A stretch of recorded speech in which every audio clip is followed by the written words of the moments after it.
साहेब, चोपडा तालुक्यात जे 2 दिवसापूर्वी जे वादळ वाऱ्यास पाऊस झाला, यामुळं मध्ये किती नुकसान झालेलं आहे आणि यात किती गाव शेतकरी आणि किती क्षेत्र?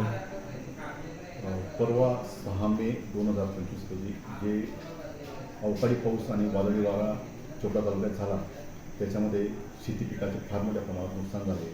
प्राथमिक आकडेवारीनुसार जवळपास 54 गावामध्ये नुकसान झालेलं आहे.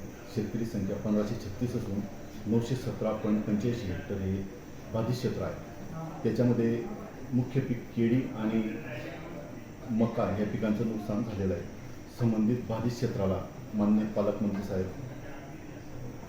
आपल्या जिल्ह्याचे जिल्हाधिकारी साहेब, तसेच तालुक्याचे आमदार माननीय चंद्रकांत अण्णा सोनवणे, जिल्ह्याचे जिल्हा अधीक्षक कृषी अधिकारी तडवी साहेब, तसेच उपविभागीय कृषी अधिकारी साठे साहेब, माननीय तहसीलदार चोपडा थोरात साहेब व आम्ही सर्व टीमने त्यांच्यासोबत पाहणी केल्यानंतर बाधित क्षेत्राचे पंचनामे त्वरित होण्याचे संबंधित अधिकाऱ्यांनी सगळ्यांनी आदेश दिले.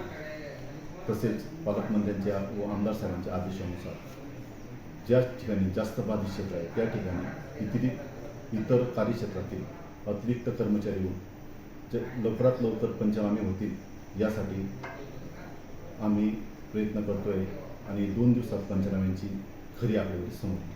सर, आतापर्यंत जे प्राथमिक अंदाज येते याच्यात कुठल्या कुठल्या पिकांचं नुकसान झालेलं आहे? मुख्यत्वे करून केळीचं 663 हेक्टर नुकसान झालेलं आहे. पपई जवळपास 40.90 हेक्टर आहे आणि मका 167 हेक्टर आहे. त्यात बाजरी 7, कांदा 1.10, मूग, काही भाजीपाला पिकाचे 31 हेक्टरवर नुकसान झालेलं आहे. एकूण 917.85 हेक्टर प्राथमिक अंदाजानुसार क्षेत्र आहे.